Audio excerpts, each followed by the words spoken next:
Hello, everyone. Good afternoon, and welcome to this session of Lit in Color. Uh, Welcome to this author event. My name is Oladipo Agboluaje. I'm a playwright, and I'm also the editor of the Methuen Drama Student Edition of Barber Shop Chronicles, and I'm going to be your host for today's event. Lit in Color is a campaign that the publisher Penguin Books runs in partnership with race equality think tank, the Runnymede Trust. Bloomsbury, the publisher of Barber Shop Chronicles, are partners of the Lit in Color campaign and placing the spotlight on plays and dramas. Lit in Color is all about supporting schools to make the teaching of English and drama more inclusive of writers of color. So today we will be talking to Inua Ellams, the award-winning playwright, poet, and performer, about his play Barbershop Chronicles. We're going to be talking about how he approached the play, its main themes, the social and political context in which it's set, and what he wanted readers to take away from the way he wrote the characters in Barbershop Chronicles. So please remember there's a Q&A after the conversation. So please get your questions ready and feel free to add them to the chat box during the event. So, Inua, welcome. Welcome. How are you? I'm okay. I'm currently suffering a bout of insomnia, so I'm not sleeping well. I'm tired to my bones. And I have Oh, two deadlines next Friday, so I'm writing frantically. But I'm okay. I'm currently at the National Theatre in the studio upstairs. oh, brilliant, brilliant. That is a lovely place to work from. Um, so yes, so just to set the ball rolling, uh, I'd just like to ask if you could just uh, talk a bit about your writing career, about you, Inua Ellams, as a writer. How did you get into writing? How did you get into writing for theatre? Mm. And thanks for the question. I never really wanted to be a writer. When I was a kid, I thought I'd end up in perpetual detention for the rest of my life, which is the kind of trouble I kind of got into in school. And I mostly wanted to be a visual artist. I spent most of my time in the art departments of the various schools I attended, drawing and painting everything in sight. And I only began writing when I could no longer afford art materials. My parents returned from Ireland, and because of having immigration status at the time, it was illegal for us to work. Therefore, I had time on my hands and big pictures in my head. And because I couldn't afford materials to draw or pin them down, I began to write them down, which naturally led to poetry. So for the first, I don't know, 6 or 7 years of my career, that's all I did. I never thought of it as a career. Firstly, I just wrote poems and read poems and hung around with poets. I began to perform my work and wanted to perform longer pieces of work to audiences who just wanted to sit down and listen. And I moved into theater by writing a one person show, a 40-minute monologue, which then became an hour-long monologue, which transferred to the Edinburgh Fringe Festival and won a Fringe First and transferred to the National Theatre in 2010. And that's how I was thrust into the world of theater because my first play won an award and I had no idea what I was doing really. And after that, I wrote four or five other one-person shows, and began to experiment with writing poetry for multiple of voices, which led to my very first ever play for actors called Mostly Like Blue. Um, and then from there, I began to write for other people. But none of this was ever planned. I never knew theatre existed as such, or that I could find a space for myself within it. I was just chasing pictures in my head and putting them down on paper. And how did you make that transition to poetry into, what shows which you performed to writing plays for large casts? Um, Initially, I began to write narrative poems. And because the poems were more poems tend not to be narrative, they just tend to be more exploratory with a sort of intellectual structure, really, which is sort of, and there's some alchemy between what the images are trying to do, what is on the page, what isn't on the page, and how you reach a conclusion. They're more ephemeral than that. When I began to write narrative, I began to explore and then think about structure, the beginning, middle, and end. And once I saw the structure and wrote a narrative poem, I began to see structure in all the poems that I'd written before. And I realized that there was something intuitive, instinctive that I've been tapping into. And human beings are storytelling animals. So, we're born knowing beginning, middle, and end in some way, shape, or form.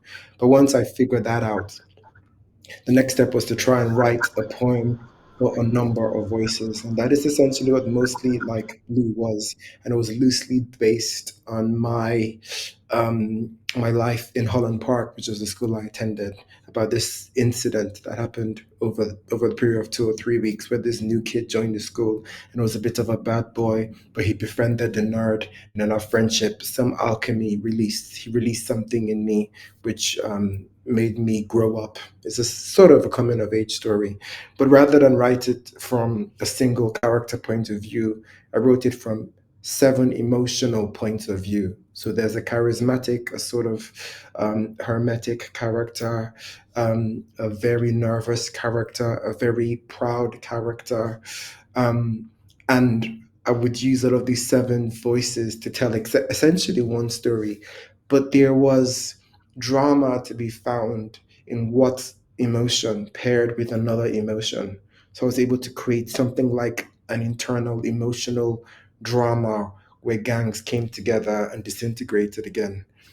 And it worked beautifully, even though the director at the time wasn't sure if it would. But once you put it on stage, it began to work. And that was maybe my first time experimenting with poetry, but also a choral voice. And after that, I became brave enough to just create new characters. Now, all the characters I've written about in all my plays are loosely based on me. And after Mostly Like Blue, I wrote one person shows of characters, and within those plays, I would perform other characters, which just meant deepening my voice and or raising the pitch, changing my physicality. I worked with directors who knew how to weaponize or utilize what was natural within my body. And yeah, that sort of governed me in the very first, in the early days of my career. But also, Deepa, as you know, you sat me through one of those situations when I was creating a play and I was looking for guidance and I was looking for a more established and knowledgeable playwright. And you sat me down at the South Bank Center and guided me through the writing process. So thank you again for helping me way back then. Hey, no worries. Um, let's move on to Barbershop Chronicles. Yes. Now, Barbershop Chronicles, that was a huge success. Um, Yeah. it not only was it a huge success in the UK, but globally, it traveled around the world, a massive tour. What Yeah. gave you the idea?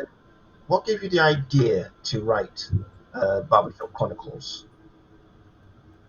It was a girlfriend I was dating way back in 2011 or yeah, around 2011. She had seen a flyer and she worked in public health. She was a public health professional and she had seen a flyer handed out by one of the charities her organization funded that was teaching barbers about counseling. And the first thing I thought was, wait, wow, why do barbers need to be taught about counseling? And she explained to me that in black barbershops, African barbershops, is the only place where men really relax and they need counseling. And I said, what about counselors and therapists? And she said, oh, they don't really know how to deal with black people. They just section them or medicate them, but there isn't nuanced ways in which mental health professionals are trained in dealing with black people or black trauma. And I thought, and barbershops are these places where that happen? And she said, yes, haven't you been to a barbershop before? And I realized that since I'd left Nigeria in 1996, almost 17 years before, I hadn't stepped foot in a barbershop since I was 12 years old. Therefore, the conversations men had were now alien to me. And because I was a workaholic, I thought, okay, great, I'm going to turn this into a project. And the first thing I wanted to do was to sit down, watch these conversations unfold, and create visual art and draw and write poetry about these really intimate interactions. I reached out to a few art organizations, but none of them was going to pay me to sit in a barbershop and draw. So the idea just stayed with me for a couple of years. And after my second play was on at the National Theatre, our 2012 Black T-shirt collection, um, I had a meeting with the staff where they explained, what are you interested in doing? And I said, I don't really have an idea for a story, but there's this thing about barbershops that might be interesting. And I said, okay, great. They gave me a pot of money to spend a month in barbershops, mostly around Camberwell and Peckham and Brixton. So for 1 month, pretty much that's all I did every night. I'd leave the National Theatre, this studio, walk down, enter a barber shop, introduce myself to the barber, trim my beard or trim my hair, and just listen to the conversations. Ask permission to record and transcribe them. And I did that for over a month. And then I shared it with the National Theatre. And, members of the new work department came, and they were just looking with profundity at some of the conversations that I discovered. And I said, okay, great, let's commission a full play. But in typical Nigerian fashion, I just wanted to go bigger and bigger. So I asked if I could just hit the African continent. And they said yes. So for 6 weeks, I traveled from South Africa, Zimbabwe, Kenya, Uganda, Nigeria, and Ghana. Just me, my iPad, and my dictaphone recording conversations between Christmas and New Year's, and I returned with 60 hours worth of interviews, which are boiled down to 4 hours, and then sent it to the National saying, here is the play. And I said, okay, well, thanks for this Bible you've given us. But one, it needs dramatic momentum and it needs some internal structure. And I said, great, what is dramatic momentum? So they had to teach me about escalating complications. And then I looked for a way of internalizing and structuring the story. And I came up with this idea that if a conversation came up 3 times across those 6 weeks, then I have to make it go into the play. So on that principle, I edited a lot of things out. I chopped it down to about 3 hours. And then I began to condense the text, which just meant returning to my poetry batteries, my poetry filtration devices, about reducing text to the bare essentials. And after that, it became about creating structure and repetition, which is one of the things in poetry, the rhythm of language, and how you use repetitive device, whether in terms of imagery or actual words, which is why phrases keep coming up throughout the entire structure of the play and why there's this repetition devices. And that's how I was able to whittle the play down to an hour and 45. Yeah. Oh, wow. Yes. So it's interesting that you sort of adapted your poetry skills to drama to help you whittle down the play to a manageable size, and also to find the drama, the dramatic narrative within the structure of the play. Um, so, in terms of the main themes, what were you looking at? Because I would assume that that would also be one of the things you were looking at in your choice of distilling, in your choice of distilling the play. So, what were the major themes that kept cropping up, or the ones that you were interested in looking at? Yeah. So about 50% of the play is verbatim, maybe 60, and 40% is things that I made up. Um, and I did that by thinking about things that I should have said in conversations because I wasn't purely a what you call it a voyeur. I wasn't purely a listener. I was actively engaged in a conversation with all the men around me. So sometimes I appropriate some of the things I said in recordings to some characters. Sometimes I took lines from this character and created a new one. Um, but I didn't go with themes. I went to look and to listen. So what I did was teased out and embellished and elaborated on the themes that I found.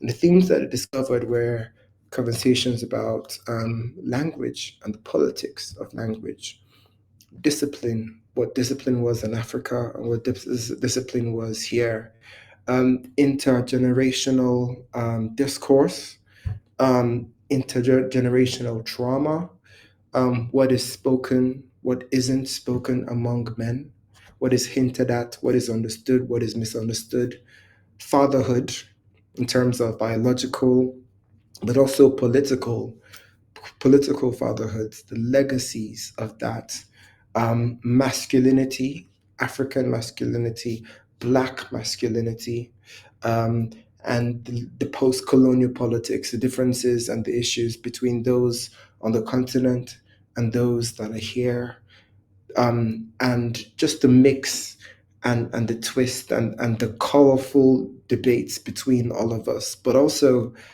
brotherhood, friendship, care, how it's demonstrated, how it isn't, what that means. Those were the things that I was sort of searching for. And in the year the play came out, and I think this was luck on our side. We'd spent that entire summer, 2017 or so, watching lots of black men being murdered in the streets of America. That was pretty much when the Me Too movement, but sorry, not Me Too, sorry, the Black Lives Matter movement was gaining its foothold in American consciousness and leaping across the oceans into British and European life. And that summer was just inundated with stories of negative portrayals of black men, but also black male death and the violence, the inherent violence. So I think audiences were just screaming out for three-dimensional black men, for joyful black men, intelligent black men, sitting down and vibing with each other. And the play landed again in that context and created the ripples that emanated for 2 or 3 years after. I thought one of the interesting things, because you mentioned it, just now, was the fact that you were staging an African commentary, an African perspective, and a British stage.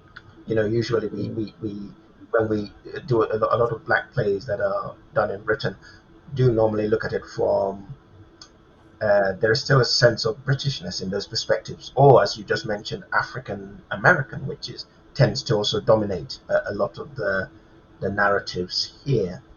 And I thought one of the most interesting things, or one of the most important things you did, was actually to stage uh, African perspectives, African points of view on a British stage. Um, and I know, having discussed with you, that that was something that was very important to you. That was very, were there any challenges that you faced in terms of having these kind of debates, which here probably might appear controversial, but in Africa would be more commonplace? Did any of those things, were they any issues around that come up, when you were writing during the development and in production of Barbershop Chronicles? Um, there, there, there were a couple. I think the cast, in the development stages of the play, I workshopped it a lot with actors of African descent or were African themselves, and out of their conversations, they enriched their conversation. So I knew in the room we had something that was layers deep, for all the creators involved. However, the first director that I worked with didn't quite understand what that meant, um, which meant that he would ask me to remove things. And I would always say, no, no, no, no, no, I can't. This means so much on these layers. So there was some push and pull between us. And eventually he reclused himself of the responsibility of mounting the play. And each time he would suggest I should remove something, it just forced me to make it deeper and more integrated into the play to try and convince him of how important it was, in Africa and also in amongst people of African descent. And then afterwards, I got the Bijan Shaiban, who went on to direct the play. Ambition came knowing that there was a lot he didn't understand, and never asking me to remove things, but asking me to clarify things, which was a different lens, a different way of editing, and that just enriched and deepened all the context. So that was what I had in the early days. Um, um, but I think that was it really. That was really it. And he was a champion for the complexity of the play. Bijan was understanding really why it was important to so many characters and for certain things to be said and be kept, regardless of how political or divisive they could have been. You know, he understood the context in which it was said, the safe space the barbershops were, and why those things could be said in those spaces. And speaking about the characters, because there's so many characters in Barbershop Chronicles, but I would say the main dramatic thread are the scenes that take place in London. Uh, that's the one that has the main story with the fathers and sons, the barber shop, Malachi, and the rest of the characters there. Mm. Um, was it, how were those? And you've mentioned also about the workshopping. How you sort of workshopped all those characters. How would you how would you how did you handle so many characters? Mm. Uh, that I think that's the thing because, like you said, all of them are very complex. It's not just two, three, or four main characters, but almost in every scene there's so much complexity. There's so much and controversy. But again, as I said, those of us who are African know that these are the kind of debates that take place behind closed doors or when we're Mm. together. Yes. So how did you go about shaping and creating those characters? Well, right off from an early age, I was taught the value of respecting my elders when I was a kid in Nigeria.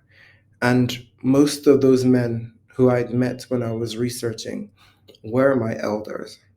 So all I did in terms of shaping them was try to respect all the men that I met, to try and keep their voices intact, try and keep their tonalities, some of their body language as much as I could share in the rehearsal room. And I just tried to honor them. And this was heightened by the fact that some of the men did not want me to change their names in the play. So the guy called Wallace, who's the driver we met in the very first scene, his name is Wallace. He's still a taxi driver in London. Him and I chat every couple of months. Every time I go to Lagos, he asks me to bring a gift for him. So I was honoring him, you know. Ohene, same thing, an old man I met in South Africa.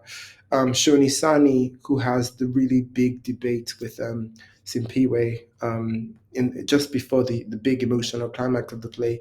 Shoni Sani, that's his name. All the family members I described Shoni having were Shoni's family members. In fact, in lockdown, Shoni finally was able to show the play with his family to say, "That's me. That's the play I've been talking to you about," because it was streamed by the National Theatre.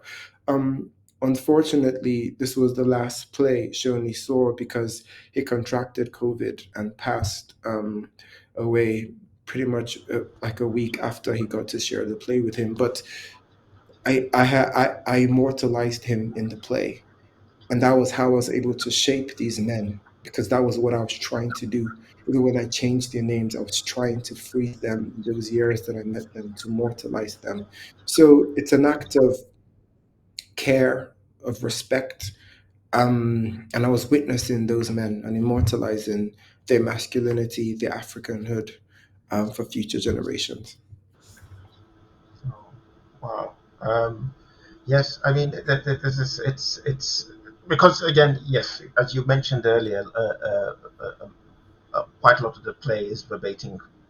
It's verbatim. Uh, Basically, the actual words that were spoken by these people were actually put in the mouths of those characters on stage. Um, so we're going to soon. We're getting to the point where we'll ask questions. If anybody has questions, you can please put them in the chat box. But we do have some questions that have been sent prior, and I'll look at a few of them. One of them here asks, where do you feel that you stand in the canon of poets turned playwrights? Is there something unique about a poet which makes them more qualified to write theatre? Is there something unique about a poet to makes us more qualified to write theatre? I think we are good at creating drama purely with language, with words on a page. Um, we are good at images, so sometimes we can create drama into thin air by using the idea of what is said, sort of freezing it and put it in the mouths of actors on stage. I think we are good at compression um, and condensation, condensing text. So I think that's it. Where poetry lets us down is that sometimes we're too experimental, we're too metaphysical, we're too flowery with language. And the way to combat that is to try and write as people speak, to listen to everyday uses of language, and then figure out what is poetic within that, how you create poetry out of everyday uses of words. But yeah, so there are pros and cons with thinking as a poet first and thinking with narrative and dialogue second. And I think this is probably why I began to write verbatim plays or began to experiment with this firstly because I didn't trust myself to just create dialogue out of thin air. I thought, okay, I'm going to listen to the world, take it, compress it, and then regurgitate it, which is how a lot of poetry is written anyway. You take it from the world, you stylize the text somewhat, and recreate it. Um, so writing Barbershop Chronicles definitely taught me more about dialogue and even now, I'm still nervous to just begin to write dialogue. I'm working on a play right now, which again, you know about Dipo, where a good chunk of the text is just narrated by poetry characters speaking into the audience to each other before we dive into scenes. So I'm still not, really confident about dialogue, and I hide it and I cloak it with poetry a lot. Well, it seems to work. It worked with Barbershop Chronicles, I have to say, very effectively. So, another question. British Nigerian playwright Arinze Kene made Misty, partly to explore the burden of being a black writer in how they represent other black people. Roy Williams has spoken of this pressure too. Is this something that you have felt? And if you have, how do you deal with it? The pressure of, Of representing, being a black writer, dealing with black themes, representing blackness. And I think it's really important because what you do is you stage black masculinity, as you said earlier, uh, and you stage it in a multiplicity of ways, bringing not just the black British perspective, but the African perspective. So I think that's and you carried it off brilliantly, I have to say. mm, So I guess that's the question people are asking. The question that the person that the question is asking. Do you feel a right. burden of represent Um, black? I definitely don't feel a burden. I wrote the play because when I was traveling researching, I discovered ways of being that I had forgotten. Ways of walking down the road that comes when you're in a country that is full of people who look like you. You can blend in. You don't feel like you stand out. You're not reminded of that. So I wanted to put that on stage because it was my reality, it was my discovery. And then because I grew up in a household full of women, I have three sisters and I'm the only male child. My mother was quite a strong figure. It baffled me that the world kept on telling me that men should be men. and boys should be boys. And I never really understood that, or it conflicted with my sense of self, especially when I played with dolls when I was a kid, because my sisters, who were the closest kids to me, played with dolls, and I couldn't, and I wanted to play with them, and I didn't determine the kind of games we'd play. So, and I never once thought playing with dolls meant that I was less of a boy. And my twin sister, who just wanted to do everything that I did, would do everything that I did. And I never thought that girls shouldn't play basketball, girls shouldn't wrestle, girls shouldn't play with tires and sticks and toy cars, or play in the mud, or chase the dogs and chase the goats that, lazed around us in Lagos, because she just did the things that I did. So my masculinity has always been, I was going to use the word complex, but it isn't complex. It was just innate to who I was, and it wasn't dissected by gender, as it is constructed here in the West, and also, greatly in various parts of across West Africa.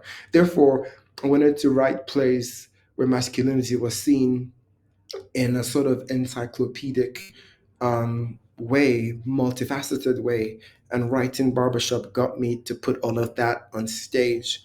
Um, and even the character of Samuel was played by a queer actor, which did incredible things to Samuel's character in terms of masculinity, in terms of being a barber. And for the actor himself, he learned so much about himself and how he interacted with men by being among that particular cast and telling that story at the National Theatre and touring it across. So yeah, I never felt pressure to write the play. I wrote the play because I was interested in it, because I was interested in how the world was misunderstanding my masculinity. And I wanted to say, I am whole, I am here, I am valid too. Yes. Oh, great. So we've got a question from Stephen in the chat, and it's can you talk about how the songs and music were added and the role they played in the play? That's a very great question. And um, in barbershops, there's always music playing. There's a hi-fi system playing. There's hip hop. There's music from Africa. There's contemporary Afro beats. So it came from the actual location. And I think Bijan, the brilliant director, just took that and expanded it. And it then became this scene change thing, this way of injecting energy into the play. And his moving director, Aileen David, then added choreography to it and just began to take a life of its own. But definitely, it was not my idea. It came from the creative team, from the directors and the assistant director and the movement director, and we just saw that it worked. The actors loved what they were doing, and we just ran with it.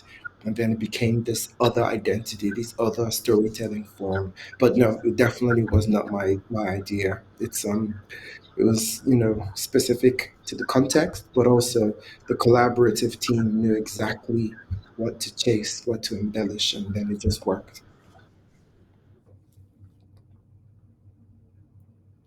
Another question from the chat is from Lucy. What is the best way to develop a beginning, middle, and end? Oh, the best way to begin in middle and end. Basically the best way to develop the structure of a The play. structure story. Um, There's, there's so many terminologies to use to describe the three stages, but you meet a character and the character wants something. That's the beginning.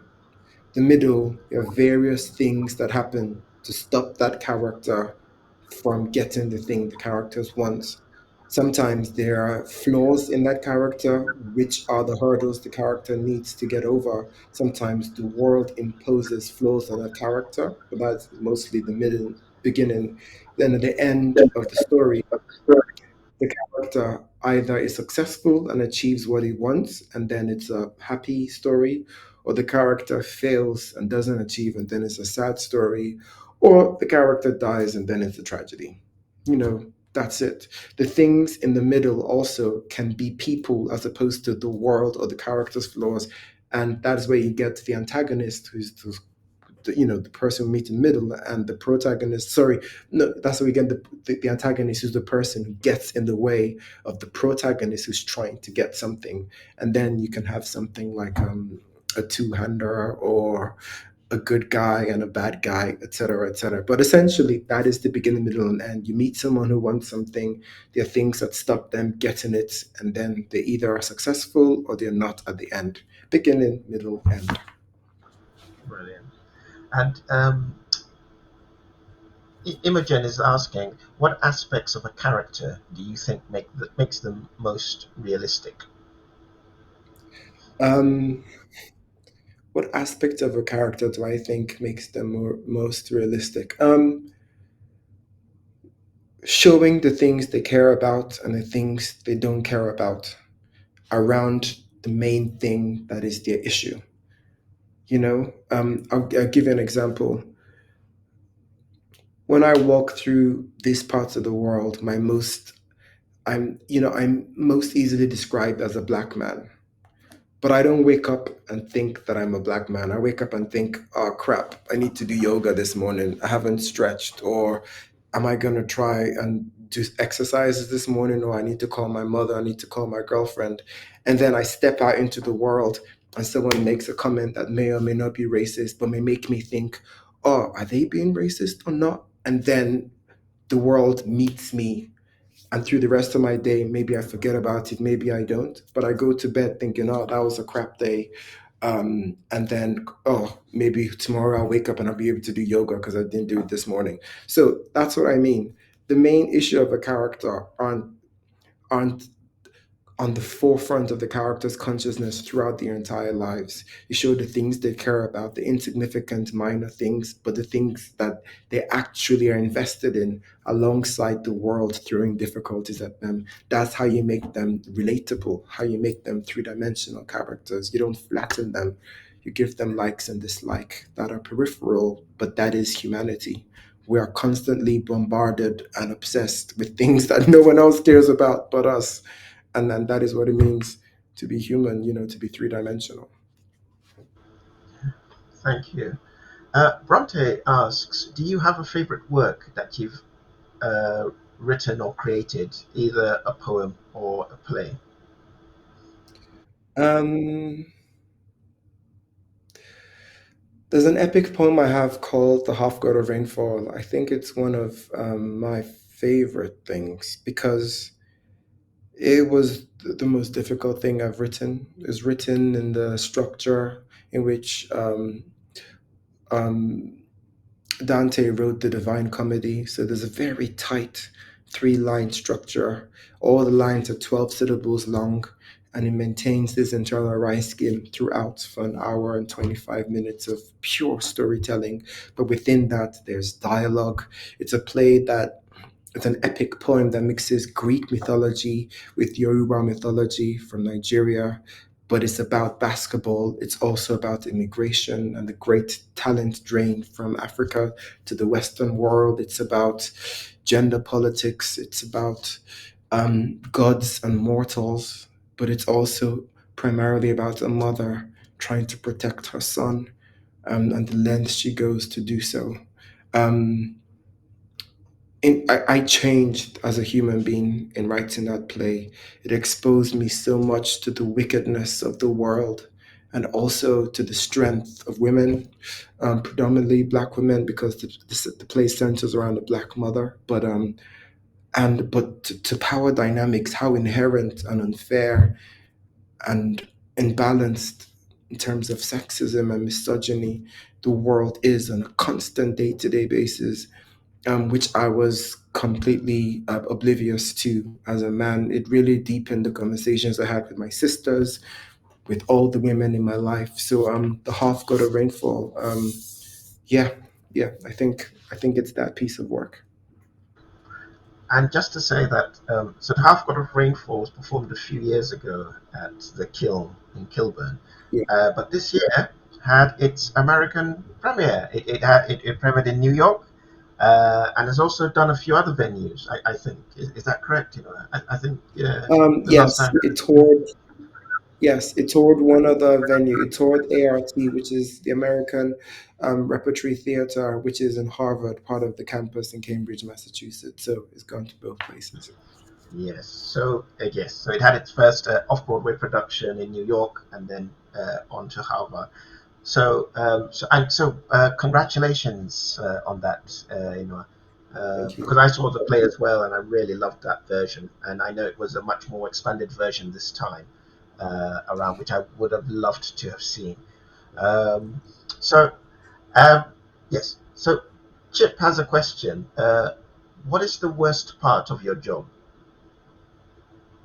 What is the worst part of my job? Um, the two parts. One is understanding your financial value and sticking to it. And I say so because I've I've I've done a lot of work. I'm a full-time writer. I don't do anything else. I curate events, but essentially it's me at a desk trying to, smash words together to create a spark of something.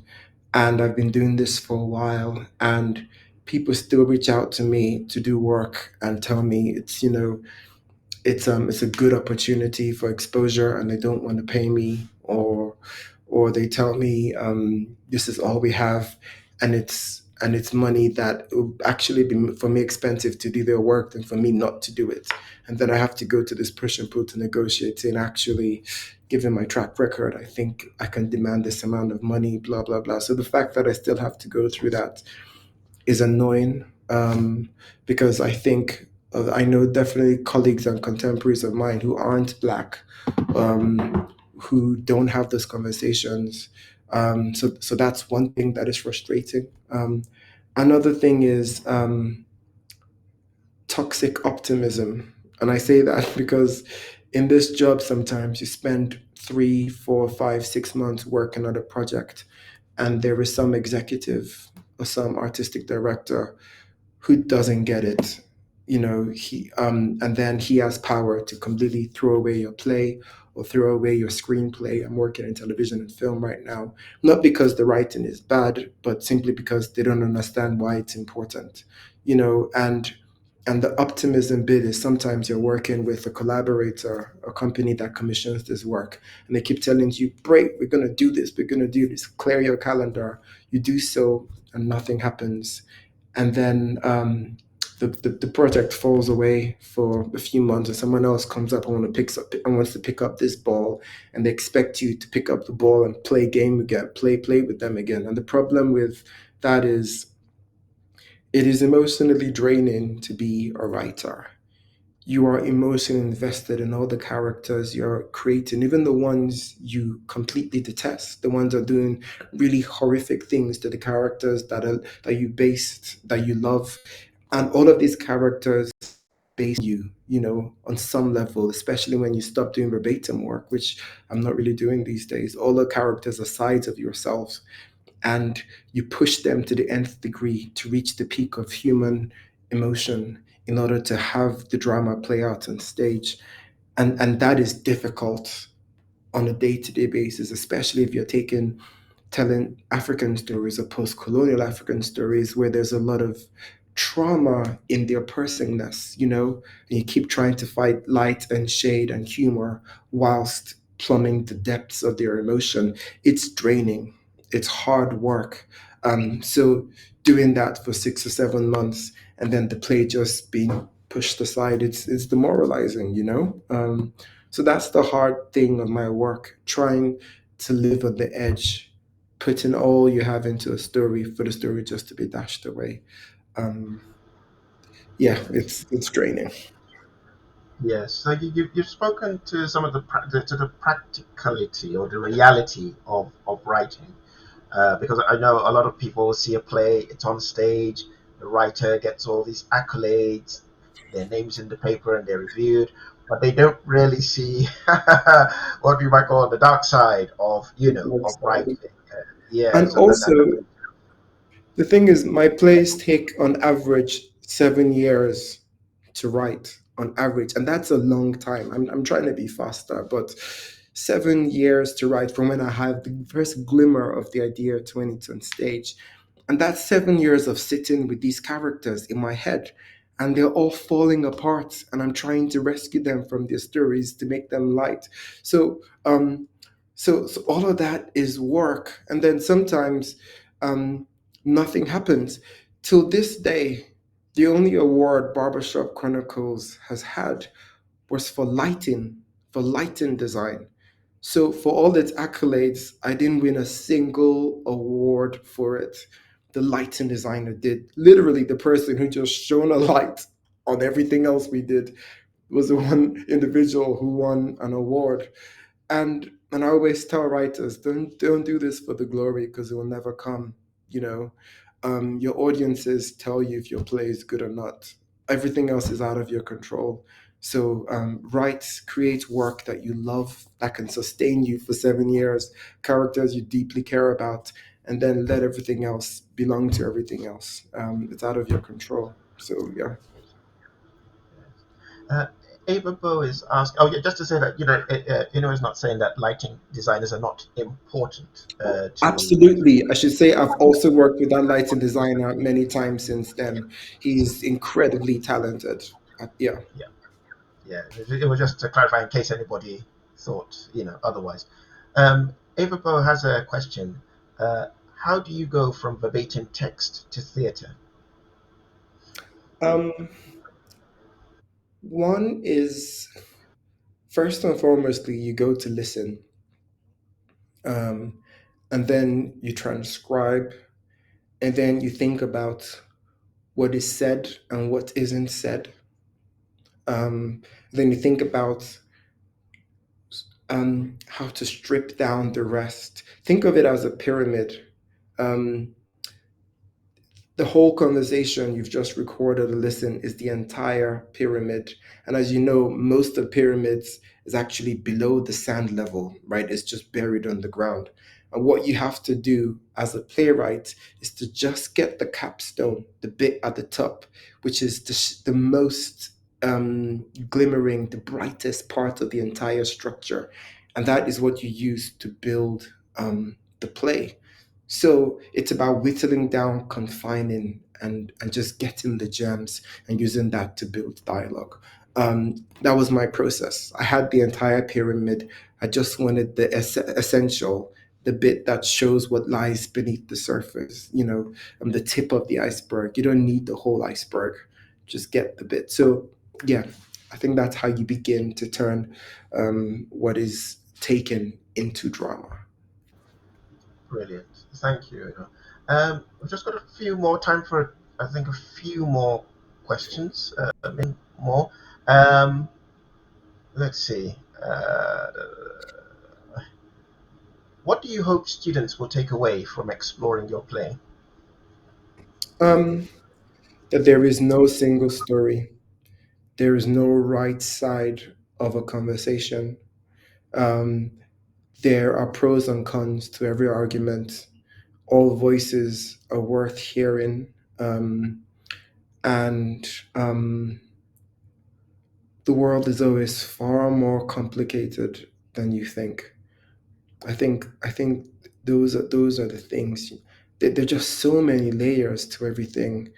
At best, we're scratching the surface. Humanity is just so old. At the same time, we're just so young. There's so much we have no clue about. I think that's it. Yeah. And I'll just say one more question. Um, how do you feel about Barbershop Chronicles being studied in an A-level English classroom context? I'm really excited and geeked about it because I wish I had studied this when I was a kid in school. I wish there was a text that told me that I was human, I was worth studying, my culture could be global and universal. I mean, I know it was, but it's different knowing something, and it's different the teacher telling the whole class, look at, this guy is important. He's actually the expert in the class. I don't know this. Let's ask him questions. The sense of empowerment that would have given me would have been incredible. Most of the time I grew up reading Charles Dickens, great expert, watching James and the Giants, but a lot of things situated in this country that weren't by people of color or featuring people of color. And all of those texts I loved. I could not have become a writer without it. But it took me years to understand that. And then there were years in which I was traumatized, ashamed of my Nigerian culture. But I think now, given the increase in diversity in England, in London, I think there are black kids, Nigerian kids, African kids who can say, yeah, I had that for lunch yesterday, and share that piece of his culture proudly with people not of his culture in his classroom, saying, yeah, that's so true. We had that yesterday. I'm gonna bring one for you tomorrow. They bring their culture to the classroom, their whole selves. I think that can do an immense, immeasurable good to the mental well-being, the mental health of people of color, and also people who aren't of color, who aren't of African countries, who then understand what it is to live in a contemporary cosmopolitan country, what it means to be a citizen of the world, how they build bridges and cultural similarities, and proudly, especially if the teacher tells them it's okay not to know. Don't be nervous about that. Just ask. Just ask. We make just far safer spaces to be human, and ultimately, I think that's what we're searching for, to be understood. Um, the characters Malachi and Ethan are named after my nephews, Malachi and Ethan. So I can't wait for them to be teenagers saying, "Oh yeah, my uncle wrote this, and that's me." He's referencing. So there's this little bubble of joy which I sowed in 2017 or 19 or 11 when I started working on the play, which I won't reap for another 4 or 5 years. Well, I think on that note, I want to say thank you very much, Inua, for spending time with us and delving deeply into Barbershop Chronicles. Um, I also want to thank the teachers and the students who've attended. It's interesting that you're in the National Theatre because this interview is also a collaboration with the National, so that we get more teachers and students to benefit and learn about Barbershop Chronicles. I remember seeing it and thinking, what an amazing piece of work and how you dealt with so many themes in a way that was accessible, in a way that was entertaining, in a way that told so many stories about the Black experience that dealt with issues such as mental health, and how and the ways in which organizations are trying to use places like the barbershop, which was the reason for the play Barbershop Chronicles, how they've tried to find these other venues to get black men to open up and talk about their feelings, and the way you did it with such sensitivity as well. I think I remember the night, when I went to see it, and it was a celebration. Really, it was very much a celebration of it. I guess I probably should even ask you one more question: is about how did you feel about that production, and again, what were sort of the responses when you were on tour? Were they Mm. different to the UK? I think before we end, I should probably ask you that. I'm sure a lot of students would like to know what it felt like, you, the writer, having this play on here in London and being able to compare it with productions in other parts of the world. Well, the first thing is, when we were rehearsing the play, we thought we were doing something good. We thought, okay, we're having lots of fun here. I don't know if it's going to work. But the first thing was the associate director of the National Theatre at the time came to see it wasn't even a dress rehearsal, it was just a rehearsal, a loose shape of the play. And at the end, he came to me sobbing and floods of tears. And this wasn't an African man, this wasn't a black man, but something just got to him on a deeply personal and emotional level. And I was surprised. I thought, oh, wow, he just said, this is incredible, Inwa. But even I thought, okay, maybe, I don't know, something profound in his life just happened, and this is the reason for his emotional response. But for the very first preview, the play was 10 or 15 minutes longer than it eventually became, so it felt a little bit too wonky. But the play ended, and the National Theatre erupted with this thunderous applause. And I was backstage, and I thought, what the hell is that sound? And the director just came completely confused, saying, I have no clue. And when we stepped in and just saw this rousing, it felt like being at a football match, this rousing, rolling applause. And I thought, okay, maybe we have something. And it just grew and grew and, you know, it took on this life of its own. And the same thing everywhere I went. There were some audiences that were more familiar with such characters. There are some who had to be eased into it gently, but the story builds up. You care about the characters, you understand the dynamics in the play, and it just takes you. But again, it's what theater is. It's about the spirit of collaboration, creating space for all the directors to bring other artists to bring their specialities to tell a story, to create a collective vision and go towards it. So having a good team is why the play became so successful. Um, um, and it's, I don't know, it's, yeah, I thank all of them. I thank the gods for bringing the story. I thank that girlfriend 13 years ago for giving me that flyer. I thank the art organizations that refused to pay me to write poems about them. I thank the National Theatre for allowing me to sit in barbershops for a month. There are a number of things that created the success of this play.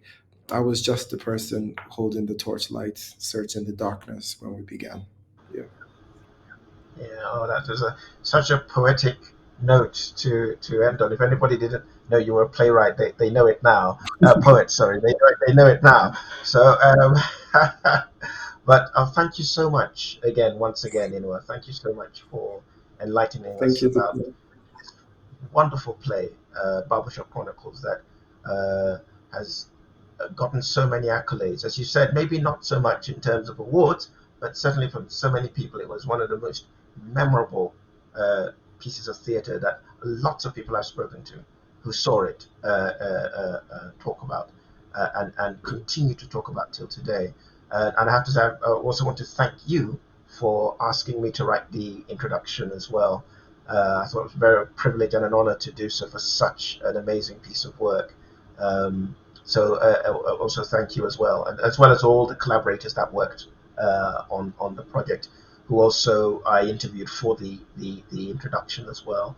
Um, but once again, also thank you to everyone for being here. We'll let Inoue get back to work. He's got his deadlines for Friday, and his insomnia to get over as well. so, Thank so you, once Dipo. again, Thank you. thank you everyone. Take care. Take care. Ciao.